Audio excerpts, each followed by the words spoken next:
Después nos vamos a meter de fondo, en un tema que para mí es un temón también, que el tsunami de la pandemia nos va a tapar si es que no lo ponemos en superficie, que tiene que ver con la liberación de presos en la provincia de Buenos Aires, sobre todo, como decisión política. Yo voy a tratar de explicarlo, voy a tratar de hacerlo lo más claro posible. Estuve durante todo el fin de semana hablando con varios protagonistas de un lado, del otro, con especialistas. Algunas cosas me sorprendieron, realmente yo no las sabía, así que fue productivo poder haber hablado con unos y con otros, porque algunas cosas están sucediendo y no deberían sorprendernos, pero otras, atención, con el tsunami de la pandemia, intentan meternos dobleces por debajo de la ola, ¿no? Entonces lo que podría llegar a ser normal y la continuidad de una tendencia jurídica que se está dando en Occidente, que es la de la solicitud de libertad o el permiso de arresto domiciliario para los grupos de riesgo. Esto está pasando en el sistema jurídico occidental, en el mundo, que están flexibilizando el sistema y están permitiendo los arrestos domiciliarios, o por lo menos esta es la tendencia hacia donde va el sistema, de aquellos que son, porque ahí está la trampa, grupos de riesgo. Se tienen que dar dos condiciones: grupo de riesgo, esto es mayores de determinada cantidad de edad o por alguna afección grave de salud, y además sin condena firme por delitos leves. Pero, o sea, no es un violador, no es un asesino serial, no es... Pero acá se empieza a dar otra situación, como la del violador que se fue a vivir al lado de la violada, ¿no? Como por ejemplo uno de los integrantes de la banda del ex juez Melazo, que también salió. Bueno, y la lista sigue. Y la lista sigue, la intención sigue. Ayer estaba leyendo la buena nota que Héctor Gambini, nuestro colega de Clarín, publicó en el diario, que se llama La trama política oculta detrás de la violenta rebelión de los presos. Porque todo surgió con la rebelión que hubo, violenta y fatal en algunos casos, en varias cárceles nacionales, como la de Devoto, que está en la ciudad de Buenos Aires, o varias que están en la provincia de Buenos Aires, con funcionarios políticos arengando, y diciéndoles: compañeros, tranquilos que los vamos a sacar en breve, son los jueces los que nos están negando sacarlos. Funcionarios públicos. Y Héctor Gambini, nuestro colega, con el cual le podemos hablar algunos minutos con Héctor, publica algo ayer y le atribuye un audio y expresiones al titular de la Comisión Provincial de la Memoria, secretario Roberto Cipriano García, que son muy fuertes. Audio que nuestro colega Héctor Gambini nos cedió y vamos a escuchar. Y todos van a escuchar. Ahora no. Y todos vamos a escuchar lo que Cipriano García le decía y le comentaba a un familiar de un preso respecto de lo que es, escuchen bien, lo que es la decisión política en provincia de Buenos Aires de liberar masivamente a los presos, de conseguir libertades masivas de los presos. Y yo les adelanto algo, cosa que va a ocurrir,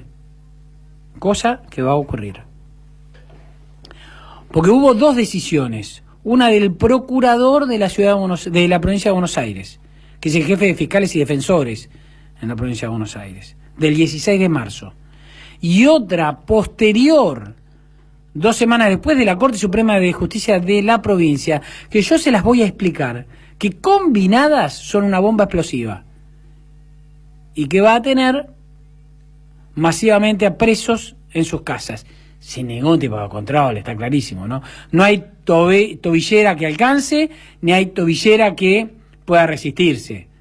Con las fuerzas de seguridad, además, absolutamente concentradas en el control de la pandemia. O sea, olvídense, ya se los digo. Leyendo la excelente nota que ayer escribió Héctor Gambini, nuestro colega, en el diario Clarín, yo reitero, con Héctor vamos a hablar en algunos minutos, él cuenta todo este entramado político, da los nombres de los personajes y pone de manifiesto un audio al cual él accedió, atribuible a Roberto Cipriano García, el secretario Roberto Cipriano García, titular de la Comisión Provincial de la Memoria. En un audio a un familiar, escuchen bien, en un audio a un familiar de un preso, ustedes recuerdan, se armó todo el matete que se armó y el lío que se armó con los motines en los penales, incluso con muertes y con heridos, que siguió durante toda una negociación el fin de semana, negociación que para algunos es bochornosa por lo que se le concedió a todos los presos, pero bueno, podría ser discutible. Pero Héctor Gambini nos cuenta el entramado político de esto y relata un audio de Cipriano García a los familiares de los presos, develando la verdadera intención política en la provincia de Buenos Aires de liberen a los presos. Escuchen, porque tenemos ese audio,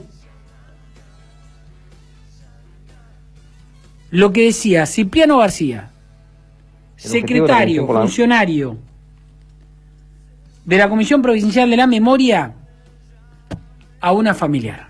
El objetivo de la Comisión por la Memoria es trabajar por la liberación de la mayor cantidad de personas detenidas posibles, ¿no? En eso nos hemos dado distintas estrategias. Por un lado, la presentación de cientos de escritos. Reclamamos el tema de la habilitación de los celulares, que para nosotros es una medida que, si bien es menor en este contexto, es muy importante, la posibilidad de que los detenidos tengan celulares, con todo lo que eso implica para poder conectarse con sus familias.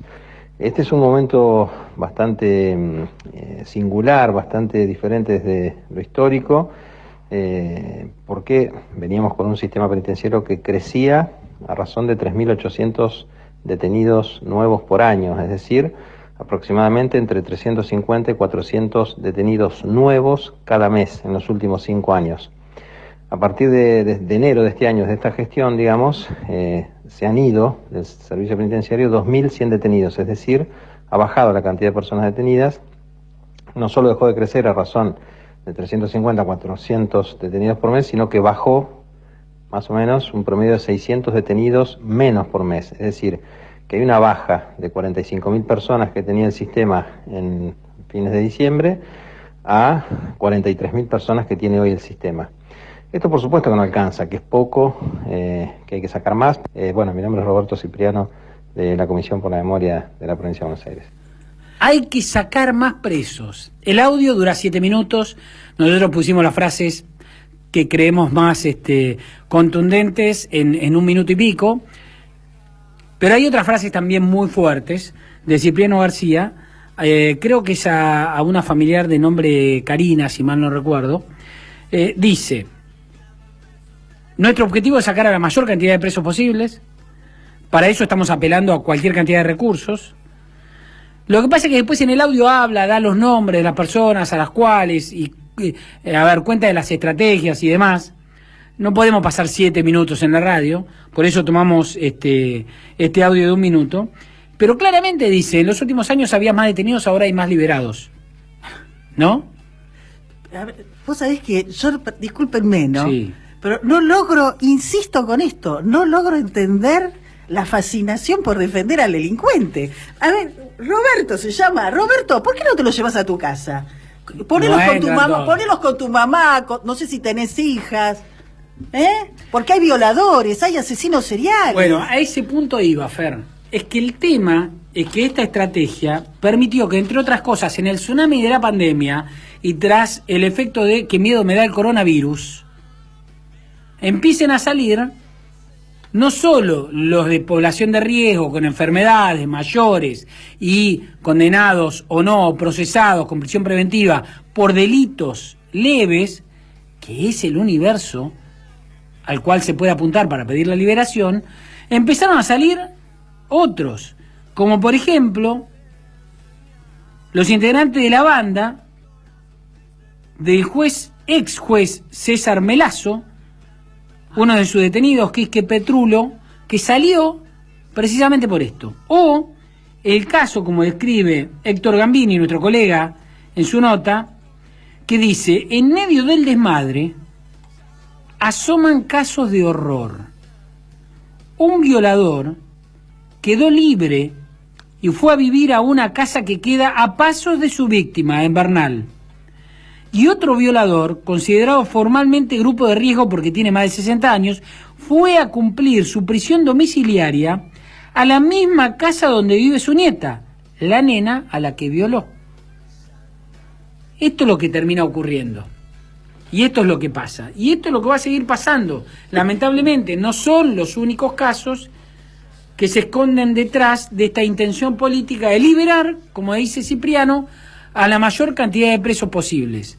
Esto es lo que está pasando en provincia de Buenos Aires. Producto de 2 decisiones judiciales que las vamos a explicar en un ratito. Una del procurador, del 16 de marzo, la otra de la Corte Suprema, de 2 semanas después. ¿Cómo te va? Buen día. Gracias por atendernos, Héctor. Hola, Fernando, ¿cómo estás? Buen día. Bien, un gusto que estés con nosotros en el programa. Muchas gracias. Héctor, contame, yo leí ayer la nota, pero para los que no pudieron leer nada, tu conclusión, después de haber investigado suficiente, es que el gobierno, por lo pronto, de la provincia de Buenos Aires tiene la intencionalidad política de la mayor libertad de presos posibles, o libertad o en realidad arresto domiciliario, perdón. Sí, exactamente. Eso lo acordaron a los poquitos días de asumir Axel Kicillof y de asumir Julio Alac como ministro de Justicia en la provincia. Tuvieron una reunión a fin de año, el 28 de diciembre, con la cúpula de la Corte bonaerense. El presidente de la Corte en la provincia es Eduardo de Lázari, acordate, aquel que fue secretario de Seguridad de Dualde cuando ocurrió el caso Cabezas. Sí, perfecto. Y de Lázari y los otros miembros de la Corte acordaron entonces con Kicillof y con Julio Alac que iban a tratar de evitar la mayor cantidad o de evitar los encarcelamientos cuando se dictaran prisiones preventivas, que la gente empezara a cumplir la prisión preventiva o los detenidos en sus casas, con el sistema de tobillera electrónica o de pulsera electrónica y demás. Sí. Esto para descomprimir la situación en las cárceles y como una política de Estado, digamos. Al día siguiente, la Corte convocó a todos los jueces penales de la provincia, en La Plata, y les hizo una bajada de línea con respecto a esto, de que nadie más podía, digamos, encarcelar gente con prisiones preventivas, salvo casos extremadamente graves y muy... O sea, la orden política fue a los jueces: no metan gente presa si no tiene una condena firme, obviamente, ¿no? Sí, exactamente. Y bueno, y después sabemos lo que significa condena firme, ¿no? Sí. O mejor dicho, no sabemos lo que significa condena firme porque te condena al tribunal y no está firme, te confirma la casación y no está firme. Sí, porque ahí lo tenés a Vudú, que tiene confirmación de casación y sin embargo está en la casa. Exactamente, porque te dicen, no, me falta la Corte, y después cuando fuiste a la Corte te dicen, no, me falta la Convención Interamericana de Derechos Humanos, y después te dicen, no, me falta la Haya, y no termina nunca. Digamos, sí. Depende del criterio. En esto hay 2 bibliotecas y mucho abogado, digamos, que hace uso de la Ahora, Héctor, para la causa, sí. Hubo otra cosa que leí de lo que escribiste que me llamó poderosamente la atención, que es el desprendimiento de lo que fueron las violencias en los penales en las últimas horas y el resultado de esa negociación a la cual se llega a que funcionarios están diciéndole a los presos: muchachos, quédense tranquilos, que nosotros los vamos a sacar a todos, pero son los políticos, los jueces, los que nos están trabando el tema. ¿Esto es así? Claro, exactamente. Mira, Hay el secretario de la Comisión Provincial de la Memoria, que es un organismo del Estado, que es Roberto Cipriano García, integra la mesa de diálogo en los penales y él insta a los presos directamente a que presenten 120, 150, él mismo lo dice en el audio que ustedes pasaron recién, sí. 120, 150 pedidos de excarcelación por día, y como van a los juzgados de ejecución, que están sí. tapados de trabajo y digamos son los jueces regulares donde tiene que hacer ese trámite, y ahí se demora el trámite, una semana, 10 días o 20 días, entonces encontraron una vía más directa, que es la Cámara de Casación de la provincia. Ahí hay una sala que ocupa unilateralmente o unipersonalmente un único juez, que es Víctor Violini. Le llevan los habeas corpus a él, y Violini lo firma y salen los presos inmediatamente. Sí, esto está pasando muy bien. Yo ayer hablaba con una altísima fuente de la Procuración de la provincia de Buenos Aires y me contaba lo que había hecho el procurador con Teherán, el 16 de marzo, que firmó una resolución en la cual recomienda a los defensores presentar el pedido para que el universo que puede estar, digamos, involucrado en esta posibilidad, que es la de conseguir algún arresto domiciliario, que son los mayores de determinada edad, los afectados por enfermedades graves y además los condenados o procesados en realidad por delitos leves. Atención con esto. Pero que 2 semanas después la Corte, como estás diciendo bien vos, Héctor, saca una resolución en la cual permite a los órganos colegiados, como por ejemplo las salas de casación, que integran varios jueces, que con la decisión de uno solo puedan tomarse definiciones. Y es gravísimo eso, porque uno solo puede resolver lo que quiere, como está pasando ahora con este personaje que estás diciendo vos. Exactamente, esa es una resolución de De Lázari, el presidente de la Corte, claro, que dijo, durante la pandemia los organismos colegiados sí. Pueden resolver estos temas unipersonalmente. Sí. Entonces, el juez Violini, por ejemplo, resolvió él solo, en nombre de casación, que todos los presos de la provincia tenían que tener un celular. Y le dieron celulares a todos. Al otro día le amenazaron a Carolina Píparo. Sí, claro, o sea, claro. El tipo condenado por hacerle la salidera y matar al bebé de Carolina Píparo, la llamó para amenazarla de la casa. Sí. Y además, este mismo juez Violini, también decidiendo unipersonalmente, firmó el otro día, el 8 de abril, un habeas corpus colectivo para beneficiar a 2.300 presos de un saque. Todo esto genera en las cárceles una ansiedad. Imagínate que vos estás en un pabellón donde salieron 8, salieron 10, salieron 12, vos también querés salir, yo también quiere salir todo, digamos. Claro. Y ya no importa, como vos bien decías, si tenés más de 60 años estás en grupo de riesgo. ¿Por qué no? Porque yo cometí un delito menor, no porque mi pena no está firme, o no porque hubo casos que se presentaron de gente que tiene, por ejemplo, artrosis en la rodilla por un balazo que le pegaron hace 5 años en un asalto, y entonces se presentó como grupo de riesgo, y la verdad que la artrosis no es un grupo de riesgo para el COVID-19. O sea, te pegaron un balazo en un enfrentamiento, en una rodilla, te quedó artrosis, y ahora por eso vos pedís salir porque sos riesgo de contagiarte de COVID-19.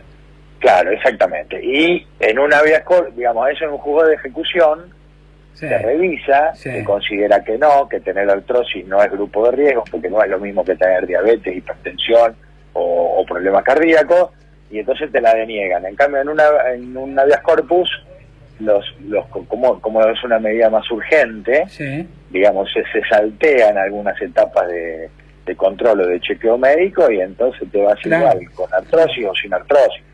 También se ven algunos que no tienen ninguna dolencia ni están en ningún grupo de riesgo. Héctor, gracias por la comunicación y la información y compartirla con nosotros. Héctor Gambini, nuestro colega de Clarín. Héctor, gracias, Gracias a vos, un abrazo. Un abrazo grande. Hablando sobre la situación de los